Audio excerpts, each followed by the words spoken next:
Hello guys, welcome to my YouTube channel. എൻ്റെ video പുതിയതായി കാണുന്നവർ അപ്പോൾ ഞാനിന്ന് വീട്ടിൽ ചിക്കൻ ബിരിയാണി ഉണ്ടാക്കാൻ പോവുകയാണ്. അതിൻ്റെ റെസിപ്പിയാണ് നിങ്ങൾക്കും കൂടി പറഞ്ഞുതരാം. അപ്പോൾ ഇവിടെ ചിക്കൻ കഴുകാൻ പോകണം. അപ്പോൾ ചിക്കൻ ഈ പാത്രത്തിലിട്ട് ചിക്കൻ നല്ല വൃത്തിക്ക് കഴുകിക്കാം. അപ്പോൾ ഈ സാധനമെല്ലാം ഉണ്ടാവും, അതെല്ലാം നമ്മൾക്ക് കളയണം. ബിരിയാണിക്കുള്ള വെജിറ്റബിൾസൊക്കെ കട്ട് ചെയ്തു എൻ്റെ കൈമ മുറിയുള്ളതുകൊണ്ട്. തക്കാളി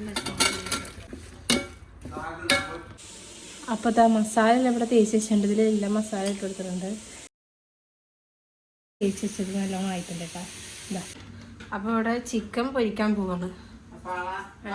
ചിക്കൻ ഇട്ട് കൊടുക്കാൻ പോകും. ഒരു സൈഡൊന്ന് മാറ്റിട്ട് കൊടുക്കും. ഇനി അടുത്ത ചിക്കൻ നമുക്ക് ഇട്ട് കൊടുക്കാം. അപ്പോൾ ഇവിടെ മസാല എല്ലാം റെഡി ആയിട്ടുണ്ട്. നമ്മൾ ഇറച്ചി ഇടാൻ പോവുകയാണ്. അപ്പോൾ ഇവിടെ ഇറച്ചി ഇട്ടെടുത്തിട്ടുണ്ട്.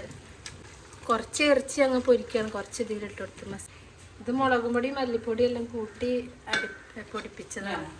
കുറച്ച് വേണ്ടേ? മതിയില്ലേ? ഇട്ടെടുത്തിട്ടുണ്ട്. മഞ്ഞൾപ്പൊടി ഇട്ടെടുത്തിട്ടുണ്ട്. ഇനി എന്തിട മസാല ഇട്ടെടുത്തിട്ടില്ല, ഇടുന്നു.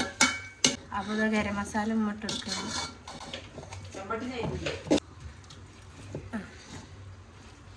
ഒരു ബിരിയാണി ഉണ്ടാക്കാൻ 4 പേര്. 3 പേര്. ഒരു ബിരിയാണി ഉണ്ടാക്കാൻ 3 പേരുണ്ട് ഇവിടെ നിന്ന്.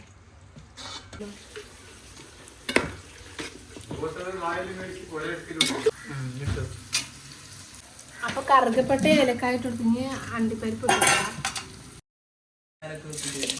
അപ്പോൾ ഇവിടെ നെയ്ച്ചോറായിട്ടുണ്ട്. നെയ്ച്ചോറൊക്കെ കുക്കറിയിട്ട് നമുക്ക് ആ ചെമ്പട്ടിയിൽ ഇട്ടെടുക്കാം മസാലയിൽ കൂടെ. അങ്ങനെ കുള്ളിയൊക്കെ കഴിഞ്ഞ് വന്നിട്ട് ഞങ്ങൾ ബിരിയാണി ഇങ്ങനെയാണ് ഉണ്ടാക്കാറ്. നിങ്ങളൊന്ന് ട്രൈ ചെയ്തു. ചിക്കൻ പൊരിച്ചത് ബിരിയാണി കൂടെ ഇട്ടെടുത്തിട്ടുണ്ടായിരുന്നില്ല, സെപ്പറേറ്റ് ആയിട്ട് മാറ്റി വെച്ചിട്ടുണ്ടായിരുന്നു. അങ്ങനെ കൂട്ടി കഴിക്കാൻ അച്ചാർ ഇവിടെ ഇല്ല. അച്ചാറും കൂടെ ഉണ്ടെങ്കിൽ നല്ല ടേസ്റ്റ്. എനിക്ക് ഇഷ്ടപ്പെട്ടിട്ട് ബിരിയാണി. അപ്പോൾ എല്ലാവരും ഒന്ന് സപ്പോർട്ട് ചെയ്യുക. അപ്പോൾ അടുത്ത വീഡിയോ ആയിട്ട് വരാം. ബൈ.